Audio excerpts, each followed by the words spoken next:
Hello everyone, I hope आप अच्छे होंगे। आपकी जो प्रिपरेशन है वो बहुत अच्छे से चल रही होगी। तो हम यहाँ पर CSIR नेट जून 2024 के लिए हम PYQ सॉल्व कर रहे हैं, जो कि यूनिट 5 डेवलपमेंट बायोलॉजी से लिए हुए हैं। हमने जो पिछला लेक्चर था उसमें क्या था, सी अर्चिन में क्या होता है, एग कैसा होता है। सबसे पहले हमने ये देखा था सी अर्चिन क्या होता है। सी अर्चिन एक इकाइनोडर्मेटा फाइलम से बिलोंग करता है एंड ये वाटर में रहता है एंड स्पाइनी वाटरी, देखो इस तरह से इसकी स्पाइनी बॉडी होती है और वाटर में ये ऑर्गेनिज्म रहता है। इसके अंदर जो वर्टिब्री जो होता है, बैकबोन जो होती है वो एब्सेंट रहती है। ये सब हमने देख लिया था। फिर उसके बाद हमने इसका एग देखा था, एग कैसा होता है एंड इसका स्पर्म कैसा होता है। फिर हमने देखा था एग और स्पर्म के ऊपर ऐसी क्या चीज प्रेजेंट होती है कि यहाँ पर स्पीसीज स्पेसिफिक मैनर में क्या है, फर्टिलाइजेशन होता है। अब यहाँ पर हमने फर्टिलाइजेशन तक देख लिया था। फर्टिलाइजेशन के बाद क्या आता है, हमारे क्लीवेज प्रोसेस आती है। फर्टिलाइजेशन में जाइगोट बनता है। अब उस जाइगोट में क्या है, डिफरेंट टाइप के क्या है, क्लीवेजेस होते हैं। अब जो सी अर्चिन होता है इसमें क्या होता है, जब क्लीवेज होता है तो जो फर्स्ट ऑर्गेनिज्म या ऑर्गन जो बनता है बॉडी का वो बनता है एनस। इस वजह से इनको क्या है, ड्यूटेरोस्ट्रोम में रखा गया है, क्योंकि दो टाइप का हमारे होता है। या फिर ग्रेस्टुलेशन के अंदर क्या है, हमारे जो फर्स्ट स्ट्रक्चर या तो एनस बनेगा या फिर हमारे माउथ बनेगा। तो यहाँ जो सी अर्चिन होता है इसके अंदर बनता है एनस, इसलिए इसको ड्यूटेरोस्ट्रोम के अंदर रखा गया है। मैं ये सब चीजें लिख देती हूँ। और एक जिसमें अगर माउथ बनता है उसको बोलते हैं प्रोटियोस्ट्रोम। तो मैं लिख रही हूँ, यहाँ क्या है, फर्स्ट स्ट्रक्चर जो फॉर्म होती है वो है हमारे एनस, इसमें बनती है माउथ। यहाँ पर जो सी अर्चिन में जो क्लीवेज होता है वो होता है रेडियल होलोब्लास्टिक टाइप का है यहाँ पर क्लीवेज। अब हमने देख लिया यहाँ क्लीवेज किस टाइप का होता है। इसके ऊपर भी आपके क्वेश्चंस आते हैं मैच द फॉलोइंग टाइप के। तो यहाँ होता है रेडियल होलोब्लास्टिक क्लीवेज। एंड उसके बाद यहाँ क्या है, ग्रेस्टुलेशन होता है। फर्टिलाइजेशन के बाद क्या ग्रेस्टुलेशन की प्रोसेस होती है। उसमें क्या होता है, फर्स्ट जो स्ट्रक्चर फॉर्म होती है वो होती है हमारे एनस। एंड उसके बाद ये ड्यूटेरोस्ट्रोम बोलता है, जिसके अंदर फर्स्ट स्ट्रक्चर एनस फॉर्म होती है। एंड प्रोटियोस्ट्रोम जो होता है उसमें अगर फर्स्ट स्ट्रक्चर माउथ फॉर्म होती है तो उसको बोलते हैं प्रोटोस्ट्रोम्स। ठीक है, ये दोनों टर्म्स आपको क्लियर होनी चाहिए। ये सी अर्चिन में होती है। अब हम इसके अंदर क्लीवेज जो होता है, बॉडी में जो पैटर्निंग होती है, कैसे एक्सेस बनती है, कौन से पार्ट से कौन से ऑर्गन का, मतलब जैसे स्किन बनना होगा या फिर हमारे स्केलेटन्स बनेंगे, क्या बनेंगे, कैसे बनेंगे, इन सब का फॉर्मेशन का यहाँ पर क्लीवेज में काफी सारे प्रोसेस होती है, उसके बाद फॉर्म होता है। ये देखो, यहाँ देखो, इसमें इकाइनोडर्म्स जो होता है इनमें इस टाइप का रेडियल होलोब्लास्टिक क्लीवेज पाया जाता है। तो हमारे लिए ये इम्पोर्टेंट है। ठीक है, अब यहाँ पर हमने देखा हमारा जाइगोट बना, इसमें डिवीजन हुआ, 2 बने, फिर 4 बने, फिर 4 से 8 बने। ये चीज आपको नॉर्मली पता होगा। लेकिन यहाँ पर क्या होता है, जो सी अर्चिन का एग होता है इसमें एक पोल होता है वेजिटल पोल, जैसे कि एक्सिस जिसको हम बोलते हैं, एक होता है हमारे वेजिटल और एक होता है एनिमल। तो ऊपर वाला ये है एनिमल पोल और ये है वेजिटल पोल। ठीक है, इस तरह से। अब यहाँ पर क्या है, फर्स्ट डिवीजन होता है एंड सेकंड, फिर थर्ड, फोर्थ, फिफ्थ, इस तरह से क्या है 1 बाय 1 करके डिविजन्स होते रहते हैं। तो यहाँ पर फर्स्ट जो क्लीवेज होता है वो होता है हमारे मेरिडोनियल टाइप का क्लीवेज। अब यहाँ पर क्या है, मेरिडोनियल, इसको ऐसे काटा गया है ना कि जैसे कोई ये चीज है, इसको इस तरह से अगर हम कट कर रहे हैं या फिर हाँ इस तरह से कट किया है, ये तो मेरिडोनियल हो गया। अब ये है इक्विटोरियल, इस तरह से अगर कट करेंगे तो ये है इक्विटोरियल और ये है मेरिडोनियल क्लीवेज। तो यहाँ पर फर्स्ट डिवीजन जो है मेरिडोनियल हुआ है, सेकंड फिर से वही हुआ है मेरिडोनियल, ये भी सेम, मैं एम लिख रही हूँ। फिर यहाँ पर क्या है, थर्ड डिवीजन जो हुआ है, थर्ड क्लीवेज जो हुआ है, यहाँ पर ये हमारे हुआ है इक्विटोरियल। इस तरह से ये देखो, इस तरह से ये कट लगा रहा है। अब यहाँ पर इस तरह से अगर कट लगेगा तो ये क्या है, 2 प्लेन्स में या 4 ऊपर अलग हो जाएंगे, 4 नीचे अलग हो जाएंगे, क्योंकि जस्ट मिड में से इसको कट किया जा रहा है। तो ये देखो, एनिमल हाफ अलग हो गया एंड वेजिटेबल हाफ जो है वो हमारा अलग हो गया, सॉरी वेजिटल हाफ। तो ये 4 रह गए, नीचे वाले 4 रह गए। अब इसके बाद इनमें फिर से हमारे क्या हुआ है, अब यहाँ पर ये 4 ये बन गए, 4 ये। अब इन जो ऊपर वाले 4 है इनमें तो हमारे अलग टाइप का डिवीजन हो रहा है एंड ये जो 4 है इनमें अलग टाइप का डिवीजन हो रहा है। इसमें फिर से मेरिडोनियल डिवीजन हो रहा है एंड इसके अंदर हो रहा है हमारा इक्विटोरियल डिवीजन। 3 ये 4 नंबर का आ जाएगा। ठीक है, ये स्टेप्स आपको ऐसा याद नहीं रखना है, लेकिन ये पता होना चाहिए कि 4 क्लीवेज किस टाइप का हो रहा है, फर्स्ट किस टाइप का हो रहा है, सेकंड किस टाइप का हो रहा है, ये सब चीजें आपको पता होनी चाहिए। यहाँ पर जो 5th क्लीवेज हो रहा है, 5th क्लीवेज में क्या है, जो एनिमल हाफ है एंड हमारा ये जो है वेजिटल हाफ इनके अंदर क्या है, जो क्लीवेज है वो अपोजिट होता है। यहाँ पर हमारे इक्वेटोरियल होगा एंड यहाँ पर होगा हमारे मेरिडोनियल डिवीजन फिफ्थ क्लीवेज में। फोर्थ में क्या है हमारे, सबसे पहले हमारे मेरिडोनियल हुआ, सेकंड फिर से मेरिडोनियल हुआ, थर्ड इक्वेटोरियल हुआ, थर्ड इक्वेटोरियल होने के बाद ये फोर में डिवाइड हो गए एंड उसके बाद क्या हुआ, हमारे जो फोर डिवीजन क्लीवेज हुआ उसमें जो एनिमल हाफ है उसमें मेरिडोनियल हुआ, वेजिटल हाफ है इसमें इक्वेटोरियल हुआ, फिर उसके बाद वापस से फिफ्थ जो क्लीवेज हो रहा है इसमें जो एनिमल हाफ है उसके अंदर इक्वेटोरियल हो रहा है और जो वेजिटल हाफ है इसमें मेरिडोनियल डिवीजन हो रहा है। यहाँ तक हमारे सारे डिवीजन हो गए, 5 क्लीवेज हो गए मतलब। तो यहाँ पर क्या है, इसमें फिर इक्वेटोरियल अगर डिवीजन होगा तो यहाँ पर क्या है, जो ऊपर के ये 8 है, ये ए एंड फर्स्ट यानी animal half first and second का फॉर्मेशन कर रही है। और यहाँ पर क्या है, माइक्रोमियर एंड मैक्रोमियर का फॉर्मेशन हो रहा है। इसको माइक्रोमियर बोलते हैं और इसको बोलते हैं मैक्रोमियर। यहाँ A1 ड्राइव्ड है, ये AN2 ड्राइव्ड है, ये VAS1 ड्राइव्ड है एंड VAS2 ड्राइव्ड है। बॉडी में मतलब सी अर्चिन की बॉडी में AN2 क्या डिराइव करेगी, VAS1 क्या करेगी, VAS2 क्या करेगी एंड हमारे यहाँ पर क्या बन रहे हैं, माइक्रोमियर्स। इन सबका क्या है, अलग अलग रोल है, अलग अलग स्ट्रक्चर बनाने में बॉडी में, सी अर्चिन की बॉडी में। अगर हम लिखें AN1 जो ड्राइव कर रही है, ये दोनों क्या कर रही है, एक्टोडोम का फॉर्मेशन कर रही है। फिर उसके बाद है हमारे VAS1 है, ये क्या बना रही है, ये बना रही है ये एक्टोडोम एंड एंडोडर्मल हाइंड गर्ड, ठीक है। अब VAS2 जो है वो हमारे बना रहा है मिड गर्ड एंड स्मॉल माइक्रोमियर है, ये क्या बना रही है, यहाँ पर प्राइमरी मेसेनकाइम सेल्स बनाती है एंड ये बनाती है जर्म सेल्स बनाती है। इस तरह से क्या है, इनमें अलग अलग जो पॉल है उनके अंदर जो डिराइव्ड हो रहा है AN1 2 VAS1 VAS2 और ये माइक्रोमियर स्मॉल वाला एंड माइक्रोमियर थोड़ा और स्मॉल या लार्ज वाला। तो इन सबका क्या है, अलग अलग अपना अपना फंक्शन होता है बॉडी में, अलग अलग चीज ये सब बनाती है। ये सब चीजें पर क्या है, क्वेश्चंस आता है कि VAS1 क्या बनाता है, VAS2 क्या बनाता है, AN1 क्या बनाता है, ये सब चीजें पर क्वेश्चंस आते हैं। ये देखो ऐसे कैसे पूरा इस तरह से ही बनता है। ये दोनों क्या बनाती है, एक्टोडर्म बनाती है, ये एक्टोडर्म प्लस एंडोडर्म बनाता है, ठीक है। और ये हमारी क्या बना रहा था, ये मिडगट एंड मसल्स बनाता है, मतलब नॉन स्क्लेटोजेनिक सेल्स का फॉर्मेशन करता है, यानी मसल सेल्स का फॉर्मेशन। अब यहाँ है लार्ज माइक्रोमियर एंड स्मॉल माइक्रोमियर, आपको हमेशा से याद रखना जर्म सेल्स का फॉर्मेशन करती है और ये करती है मेसेनकाइम सेल्स का, ये मसल्स, ठीक है। ये सब चीजें मैंने पिछली वाली स्लाइड में क्या है लिख दी है। तो यहाँ आप देख सकते हैं कौन सा कलर क्या बना रहा है। तो यहाँ जो AN1 AN2 है, ये क्या बना रही है, देखो ऑरल एक्टोडर्म एबोरल एक्टोडर्म का फॉर्मेशन कर रही है। फिर हमारे यहाँ है वेज, उसमें ये हो गया। फिर है VAS2 में, इसमें क्या है, देखो ग्रीन कलर है, सॉरी येलो कलर है, तो ये एंडोडर्म का फॉर्मेशन कर रही है। उसके जस्ट नीचे आएंगे स्लॉम का फॉर्मेशन कर रही है। फिर उससे नीचे देखो मसल्स VAS2 में, इसमें नॉन स्क्लेटोजेनिक मेसेनकाइमा बना रही है, यहाँ स्क्लेटोजेनिक बन रहा है यहाँ पर मेसेनकाइमा एंड उसके बाद यहाँ है और छोटा ये बना रहा है जर्म सेल्स। ये सब चीजें डिवीजन इस तरह से हो रहा है, सब कुछ आपको मैंने बता दिया है। सेम वही चीजें हैं यहाँ पर, एनिमल पोल, वेजिटल पोल, 2 सेल 4 सेल 8, फिर 16 सेल पे इसमें डिवीजन हुआ, फिर 32 सेल्स बनी, इसके अंदर VG1 एंड VG2 भी बनता है। ये देखो यहाँ बन गया। इस तरह से पूरा एक फ्लूटस जो लार्वा होता है हमारे सी अर्चिन का, उसका फॉर्मेशन होता है।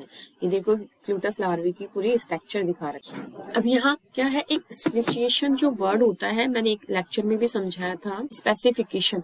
इसमें क्या होता है, या तो कंडीशनली होता है या फिर हमारा ऑटोनोमस होता है। ऑटोनोमस होता है मतलब किसी चीज को क्या बनना है उसको किसी चीज की रिक्वायरमेंट नहीं होती। जैसे कि ये 8 सेल स्टेज है, 8 सेल स्टेज पर इसके पास ऑलरेडी इसके पास वो है सिग्नलिंग कि मुझे अब आगे जाकर के मेसोडर्म ही बनानी है। लेकिन कंडीशनल पर क्या होता है, ये पास वाली से इन्फ्लुएंस होती है। अगर इसको ये वाली सेल मिल गई पास वाली, तो ये सोचेगी नहीं मेरे को तो एक्टोडर्म बनाना है, वरना जबकि ये अकेली रहती तो ये मेसोडर्म बनाती। लेकिन किसी और चीज के साथ इन्फ्लुएंस होकर के वो क्या है, एक्टोडर्म बना रही है। तो ये चीज होती है कंडीशन के ऊपर डिपेंड करना।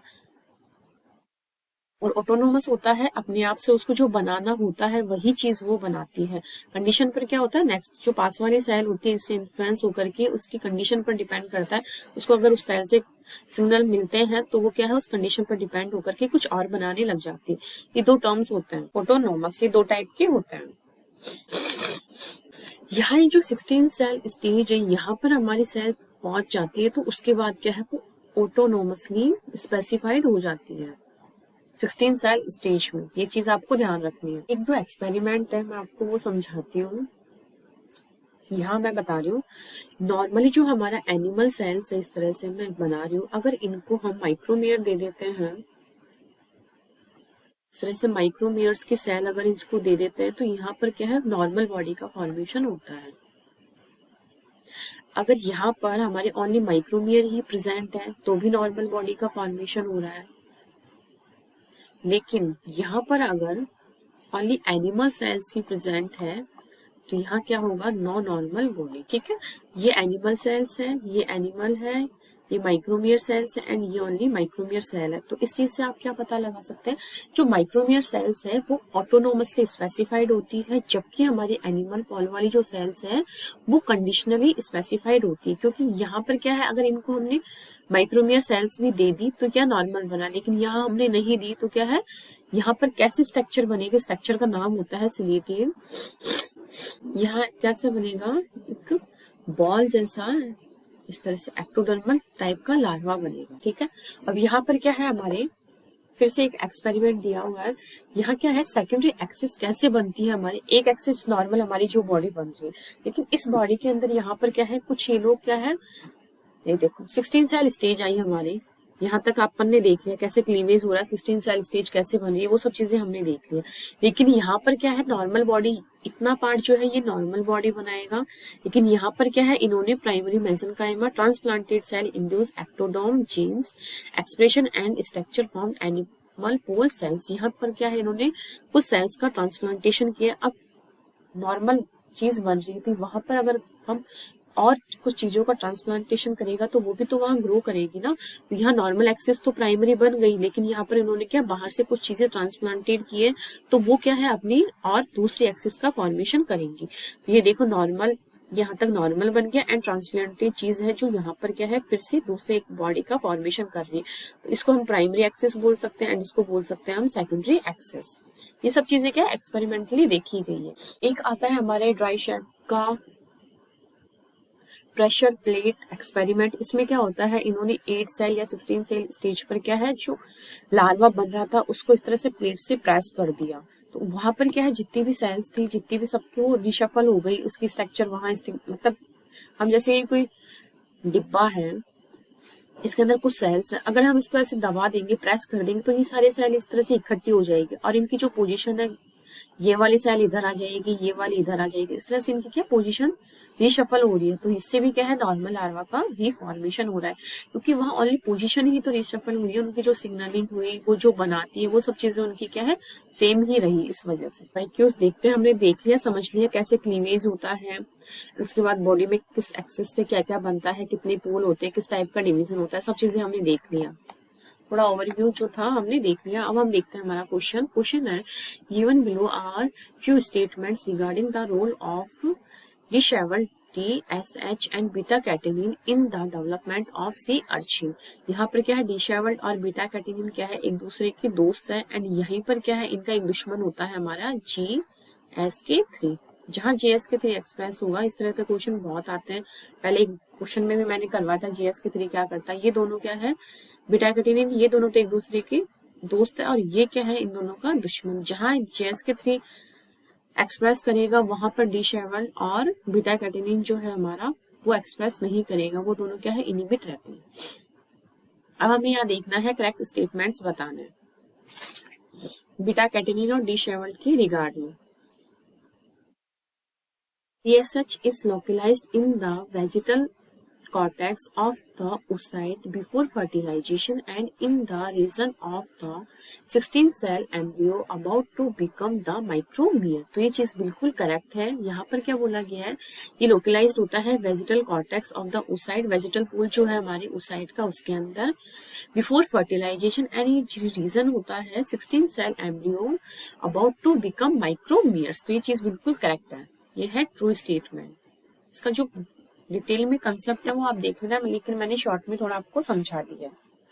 अब है ये लोकलाइज्ड होता है साइटोप्लाज्म, ये साइटोप्लाज्म में लोकलाइज्ड नहीं होता है, ये हमारे रहता है जो oocyte का जो वेजिटल कॉर्टेक्स होता है वहां पर ये हमारे प्रेजेंट रहता है। हमारे beta catenin accumulates predominantly in the micromeres, micromeres में ही हमारे क्या है, हमारे बीटा कैटेनिन भी एक्यूमुलेट होता है somewhat in the batch two tier cells. तो ये भी बिल्कुल सही है क्योंकि हमारे माइक्रोमियर में ही डीएसएच रहता है एंड बीटा कैटेनिन एक्यूमुलेट होता है, ये दोनों यहीं पर ही रहते हैं। ये वाला स्टेटमेंट भी हमारा ट्रू हो जाएगा और बी वाला हमारी इनकरेक्ट हो जाएगा। हम देखते हैं बी कहाँ है, बी एक यहाँ है, एक यहाँ है, ठीक है। अब देखना है हमें, treatment of embryo with lithium chloride does not allow the accumulation of beta catenin in the nuclei of all blastula cells and the animal cells must become specified as endoderm and mesoderm. यहाँ पर क्या है, अगर हम embryo को lithium chloride से treat करते हैं तो सब कुछ चीजें सही हो जाती है, लेकिन ये क्या है, not allowed to accumulation of beta catenin in the nuclei of all blastula cells. तो ऐसा कुछ नहीं होता, ये चीज गलत दी हुई है। अब है beta catenin is prevented from the entry of nucleus, अगर हम बीटा कैटेनिन की जो एंट्रिंग है वो हम रोक दें न्यूक्लियस में तो embryo develop as a ciliated ectodermal ball. मैंने आपको अभी बताया था किस तरह की, अगर माइक्रोमियर नहीं होगा तो हमारा जो लार्वा है, फ्यूटस लार्वा, वो नॉर्मल नहीं बनेगा, तो वो किस टाइप की स्ट्रक्चर गेन करेगा, वो करेगा स्लेटेड एक्टोडर्मल बॉल की जैसे। नॉर्मल इस तरह से मैंने वो स्ट्रक्चर भी बनाई थी, देखो ये देखो इस टाइप से बनेगा, ठीक है। तो यहाँ यही अगर ये न्यूक्लियस में नहीं जाएगा तो कोई सिग्नलिंग होगी नहीं, क्योंकि बीटा कैटेनिन हमारे कहाँ प्रेजेंट होता है, ये माइक्रोमियर में प्रेजेंट होता है। अब माइक्रोमियर वाली जो सेल है वो कैसी रहती है, ऑटोनोमसली स्पेसिफाइड होती है, चीजें मैंने आपको बताई थी। इस वजह से ये स्टेटमेंट हमारा बिल्कुल करेक्ट है। लिथियम क्लोराइड अलाउ नहीं करता है एक्यूमुलेशन बीटा कैटेनिन का, जबकि ऐसा नहीं होता है, तो ये वाला हमारा रॉन्ग हो गया।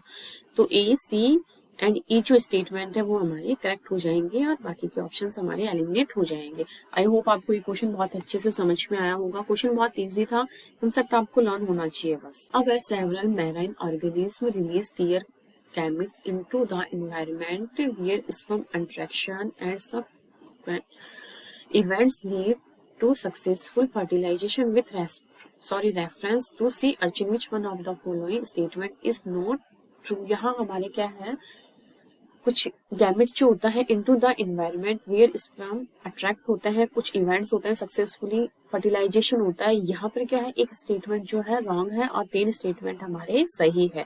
यह किस टाइप कैसे हमारी फर्टिलाइजेशन होता है, किस तरह का इवेंट होता है, वो सब हमें देखना है। एडिशन ऑफ रिसेप्ट, ठीक है, रिसेप्ट अगर प्रेजेंट रहेगा तो अट्रैक्ट करता है, वो हमारे स्पर्म्स की तरफ अट्रैक्ट होता है, ये चीज आपको पता है। तो ये हमारी स्टेटमेंट, हम आगे पढ़ते हैं। Into a drop of water, sea water containing sperm specifically attract sperm of ये पंचुलाटा, ठीक है, ये स्पीसीज है हमारी सी अर्चिन की। तो यहाँ पर क्या हमने ड्रॉप डाली है, रिसेप्ट की एक एक्सपेरिमेंट है, अभी जस्ट ही हुआ है, आप इसकी इमेज देख सकते हैं। तो वो क्या कर रहा है, अट्रैक्ट कर रहा है, ठीक है। ये हमारी बिल्कुल ट्रू हो गया। फिर है IP3 is form initially at the site of sperm entering and release subsequester. ये क्या, अगर छुपा हुआ जो हमारा कैल्शियम है उसको रिलीज करता है एंड इनिशियली ये फॉर्म्ड होता है स्पर्म की एंट्री के लिए। चीज भी आपको पता है, इस टाइप का एक हमारा एक क्वेश्चन आया हुआ है 1 वर्ड टाइप का, उसमें भी ये दिया हुआ था, ठीक है। तो ये क्वेश्चन हमारा बिल्कुल करेक्ट हो जाएगा। फिर है calcium plus to prevent docking of particle granules of the egg to the cell membrane, जबकि ऐसा नहीं होता। जो कैल्शियम होता है ये हमारे क्या करता है, प्रमोट करता है, ये चीज करवाने के लिए, ना कि रोकता है। तो इस तरह से ये वाला जो स्टेटमेंट है वो हमारे फॉल्स हो जाएगा और यही हमारा करेक्ट आंसर हो जाएगा। अब है inhibitors that specifically block PLC gamma, ये गामा है, can be circumvented by micro injecting IP3 into the egg। तो ये हमारे बिल्कुल करेक्ट हो जाएगा। यहाँ पर एक क्या सिग्नलिंग काम करती है, अगर मैं बनाऊं तो जैसे PIP2 जो होता है यहाँ पर एग वेर इसमें कन्वर्ट होता है IP3 में, ठीक है। यहाँ इसको कौन है, इनको कौन ब्रेक करता है, यहाँ आता है PLC गामा। अगर PLC गामा यहाँ आएगा तो ये डैग में IP3, अब डैग जो है हमारे सेल के अंदर प्रेजेंट जो ER है, जो स्टोर कैल्शियम प्लस को इन्हें रिलीज करवाता है, ठीक है। अब इनको रिलीज करवाने के बाद जो भी फर्टिलाइजेशन के प्रोसेस है उसमें हेल्प करता है। अगर हम यहाँ पर PLC गामा को ही इनहिबिट कर देंगे तो ये वाली सारी चीजें नहीं बनेगी, चीज आपको पता होनी चाहिए, ठीक है। तो ये सारी एक सिग्नलिंग काम करती है। तो इसका जो करेक्ट ऑप्शन है वो हो जाएगा हमारे 3। वैसे इनकरेक्ट पूछा है तो 3 है और बाकी के 3 स्टेटमेंट हमारे ट्रू है। अब है if the blastomeres of a 4 cell sea urchin embryo are isolated each blastomere can form a pluteus larva. This is example of, क्योंकि नॉर्मल लार्वे बन रहे हैं हमारे 4 सेल स्टेज के ऊपर, तो यहाँ क्या होगा, ये हो गया कंडीशनल स्पेसिफिकेशन।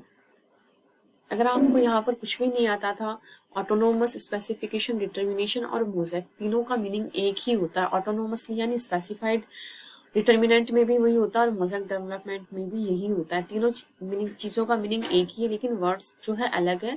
यहाँ क्या पूछा गया है, 4 सेल स्टेज में अगर हम उसको अलग करेंगे तो ये क्या है, फ्रूटस लार्वा का या नॉर्मल लार्वा का फॉर्मेशन होगा, तो बिल्कुल करेक्ट है। Perform the famous fresh plate experiment, मैंने आपको बताया था, involving intricate recombination with an 8-cell sea urchin embryo. This reshuffled the nuclei that normal could have been in the region destined to form ectodome into the reductive ectodome region. If segregation of nuclear determinants had occurred, the resulting embryo could have been disordered. However, Dreischer obtained normal larva from this embryo. The possible interpretations regarding the 8-cell sea urchin embryo are, यहाँ क्या है, मैंने अभी आपको बताया था ड्राइशर का pressure plate experiment. इसमें क्या है, इन्होंने कौन से स्टेज के ऊपर, 8 सेल स्टेज के ऊपर क्या है, अपना जो एम्ब्रियो बन रहा था उसको क्या एक प्लेट से इस तरह से प्रेस कर दिया, तो यहाँ पर जितने भी न्यूक्लियाई थे एक दूसरे में रिशफल्ड हो गई, उसकी लोकेशन वहां, उसकी लोकेशन वहां, इस तरह से रिशफल्ड हो गए। उसके बाद भी क्या है, यहाँ जो एम्ब्रियो है वो बिल्कुल नॉर्मल बन रहा है लार्वा। तो इसके अंदर हमें कुछ इंटरप्रिटेशंस दिए हैं, कौन कौन से सही है, कौन कौन से गलत है, हमें देखना है। Prospective potency of an isolated blastomere is greater than its actual prospective fate। तो ये चीज हमारी बिल्कुल सही है। हमारे जो आइसोलेट किए ब्लास्टोमियर्स की उसकी प्रोस्पेक्टिव पोटेंसी ज्यादा थी, तभी तो क्या है वो नॉर्मल लार्वा बना पाई, ठीक है। इसलिए ये क्या है, ट्रू हो जाएगा। सेकेंड है prospective potency and prospective fate of the blastomere were identical. ऐसा कुछ भी नहीं, या तो कम होती है या ज्यादा होती है, उसके ऊपर ही डिपेंड करता है कि क्या बनेगा क्या नहीं बनेगा। फिर है, अब हमारा ए सही है, बी गलत है, तो बी इसमें है, ठीक है। Equipotential system because all of its potentially independent part interact together to form a single embryo. तो ये चीज बिल्कुल सही है। ये एक्सपेरिमेंट अगर आप पढ़ोगे तो उसके अंदर ये लाइन ऐसे कैसे एज इट इज हमारे गिलबर्ट की बुक में दी हुई है, तो ये हमारे करेक्ट हो गया। फिर है regulatory development occurs where location of the cell in the embryo determines its fate, ठीक है। तो ये चीज भी हमारे बिल्कुल करेक्ट होगी, क्योंकि यहाँ पर क्या है, रेगुलेटरी डेवलपमेंट हो रहा है, अकर्स वेयर लोकेशन जो है सेल्स की इन द एम्ब्रियो डिटरमिनेंट हो रहा है इट्स फेट, ठीक है। तो इस तरह से ए, सी एंड डी जो है हमारे करेक्ट आंसर हो जाएंगे।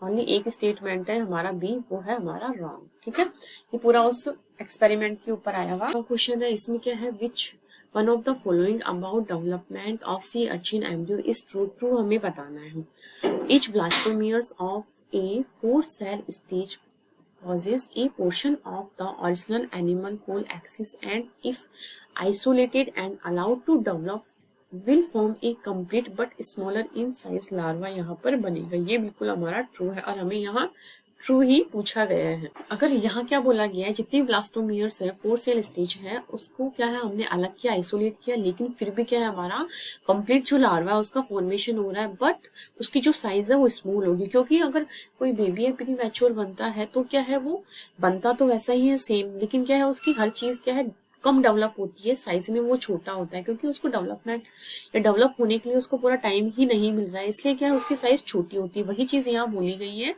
कि बनेगा कंप्लीट, बहुत अच्छे से बनेगा, सब कुछ होगा, लेकिन उसका जो लार्वा उसकी साइज जो है हमारी बहुत स्मॉल रहेगी। तो ये स्टेटमेंट जो है हमारा बिल्कुल करेक्ट होगा।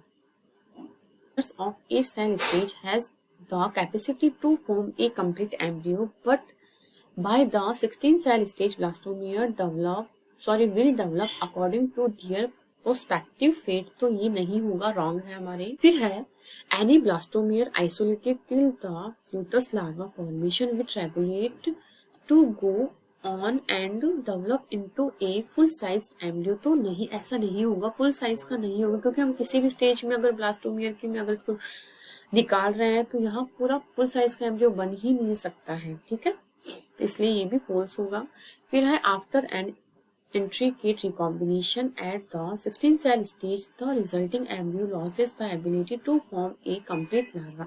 ऐसा नहीं होता, ये होता है हमारे 16 सेल स्टेज पर ना होकर के 8 सेल स्टेज पर ऐसा होता है, तो ये भी हमारे रॉन्ग हो जाएगा। इस तरह से जो ऑप्शन नंबर ए है वो हमारे करेक्ट आंसर हो जाएगा। इन सी अर्चिन इंट्रैक्शन कर रहे हैं between the surface of egg and acrosomal protein, specifically 30.5 kilo Dalton protein called, उसको बोला गया है बिंडीन, इज नेसेसरी जो है हमारे फर्टिलाइजेशन के लिए।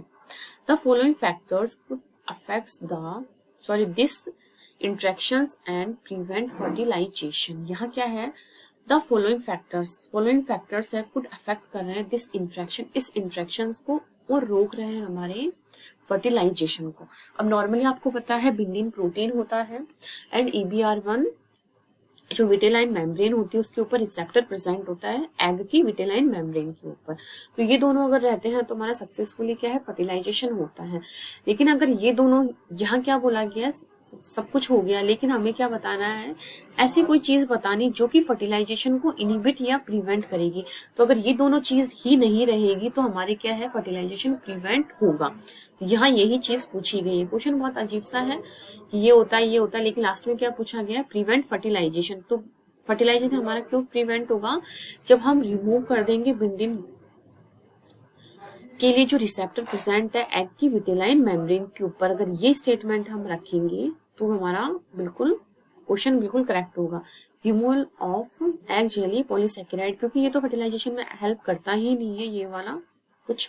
फिर है removal of bindin receptor from the egg jelly, ये एग जेली के ऊपर प्रेजेंट रहता ही नहीं है, तो इसको हम रिमूव करें नहीं करें डजंट मैटर, ठीक है, तो ये भी हमारा रॉन्ग हो जाएगा। Removal of bindin proteins from a single cluster on the vitelline membrane, तो ये भी नहीं होगा। हमें फर्टिलाइजेशन को रोकना है, अगर हमें फर्टिलाइजेशन को रोकेंगे तो रोकने की कंडीशन में हमें क्या करना है, जो बिंडीन है के लिए जो रिसेप्टर प्रेजेंट है एग की विटेलाइन मेम्ब्रेन के ऊपर, इस तरह से जो रिसेप्टर प्रेजेंट है, अगर हम इस रिसेप्टर को ही नहीं रखेंगे तो बिंडीन किसके ऊपर जाकर के अटैच करेगा, किसी के ऊपर जाकर के अटैच नहीं करेगा, यहाँ अटैचमेंट होगा ही नहीं, तो फर्टिलाइजेशन भी नहीं होगा, ठीक है। तो इस तरह से ओनली बी स्टेटमेंट हमारा करेक्ट है, जो कि फर्टिलाइजेशन को प्रिवेंट करने में हेल्प कर रहा है, ठीक है। जो और स्टेटमेंट है वो भी हम मान सकते हैं, लेकिन वो नहीं होंगे, क्योंकि यहाँ बिल्कुल सटीक पूछा गया है, इनहिबिट करना यानी रोकना है हमें फर्टिलाइजेशन को, इसलिए हम बी स्टेटमेंट के ऊपर जा रहे हैं। अब है During normal development of sea urchin, beta-catenin accumulates predominantly in the micromeres, ठीक है, which are fated to become endodome and mesodome if GSK3 is blocked in the developing embryo। तो यहाँ क्या है हमारी बिल्कुल पूरा जो क्वेश्चन है बीटा कैटेनिन के ऊपर आया हुआ है। अगर ये एक्यूमुलेट होता है तो एंडोडर्म एंड मेसोडर्म का फॉर्मेशन करता है न्यूक्लियस के अंदर, ठीक है। अब यहाँ पर मैंने आपको बताया था जहाँ बीटा कैटेनिन होता है वहां पर क्या है GSK3 इनिबिट रहता है, ये दूसरे की म्यूचुअल इनिबिटर है, ठीक है।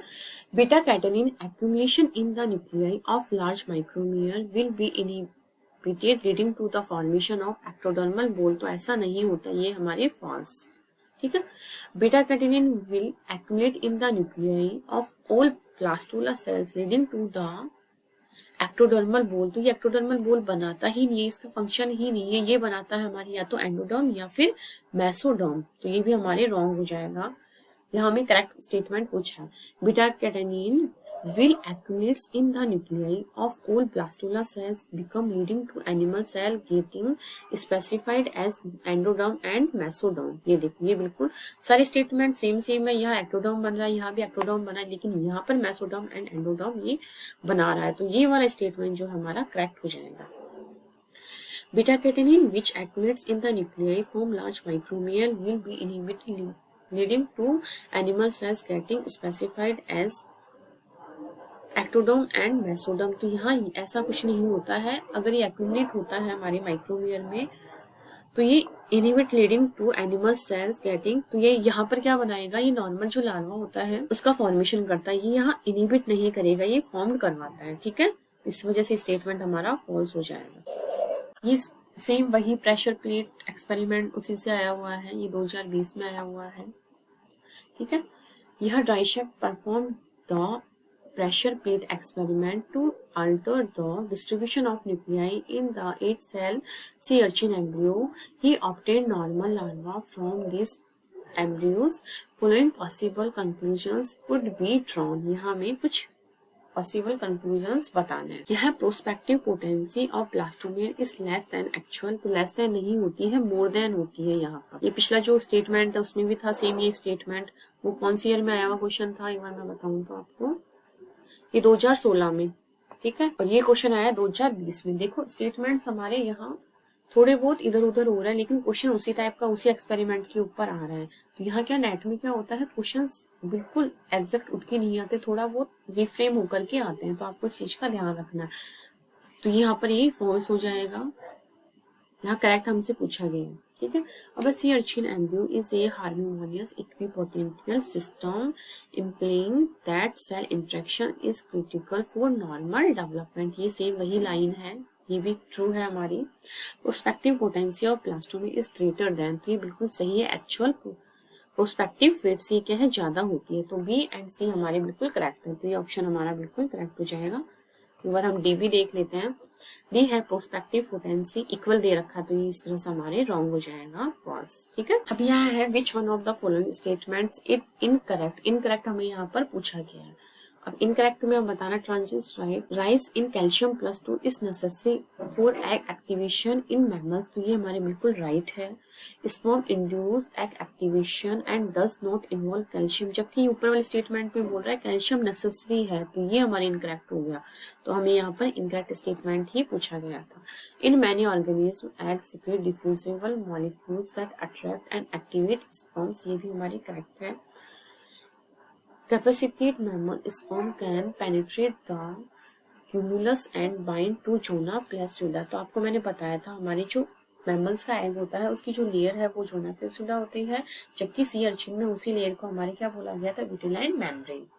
तो ये भी स्टेटमेंट हमारा करेक्ट है। तो ये थे हमारे पूरे क्लीवेज के ऊपर बेस्ड। सी अर्चिन की क्लीवेज का बॉडी का फॉर्मेशन कैसे होता है, कौन कौन सी एक्सिस से किस टाइप का डिवीजन होता है, कैसा इसके अंदर फर्स्ट जो ग्रेजुएशन के बाद स्ट्रक्चर बनती है वो क्या बनती है, उस टर्म को क्या बोलते हैं, वो सब चीजें मैंने आपको पूरी अच्छे से समझा दी। आज क्लीवेज के ऊपर हम जो सारे क्वेश्चन हमारे क्या थे, क्लीवेज के ऊपर थे। आई होप आपको सारे क्वेश्चंस क्लियर हुए होंगे।